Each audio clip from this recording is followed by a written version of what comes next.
Hello ನಮಸ್ಕಾರ. ಚಿಕ್ಕ ಮಿಡಿ, ದೊಡ್ಡ ಮಿಡಿ, ಲಾಂಗ್ ಮಿಡಿ, ಶಾರ್ಟ್ ಮಿಡಿ, ಒಟ್ಟಾರೆ ಬಿಡಿ. ನಾನು ನಿಮ್ಮೆಲ್ಲರ Maitri from traffic city, that is big Bangalore city. ನಿಮ್ಮೆಲ್ಲರಿಗೂ ಕನ್ನಡ ರಾಜ್ಯೋತ್ಸವದ ಶುಭಾಶಯಗಳು. ಕನ್ನಡ ರಾಜ್ಯೋತ್ಸವ, ಕರ್ನಾಟಕ ರಾಜ್ಯೋತ್ಸವ, ಈ ಹಬ್ಬವನ್ನು ನಾವು ಯಾತಕ್ಕಾಗಿ ಆಚರಣೆ ಮಾಡ್ತೀವಿ ಅಂತ ನಿಮಗೆ ಗೊತ್ತಿಲ್ಲ ಅಂದ್ರೆ ಇಲ್ಲಿ ಕೇಳಿ.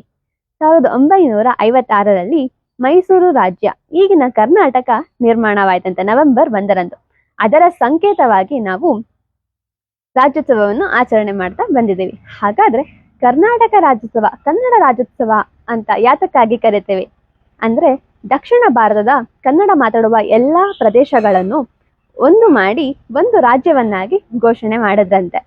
ಅದೇ ಕರ್ನಾಟಕ ಅಂತ. ಹಾಗಾಗಿ ಅಂದಿನ ದಿನವನ್ನು ನಾವು ಕರ್ನಾಟಕದ ರಾಜ್ಯೋತ್ಸವ, ಕನ್ನಡಿಗರ ನಾಡ ಹಬ್ಬವನ್ನಾಗಿ ಆಚರಣೆ ಮಾಡ್ತೀವಿ.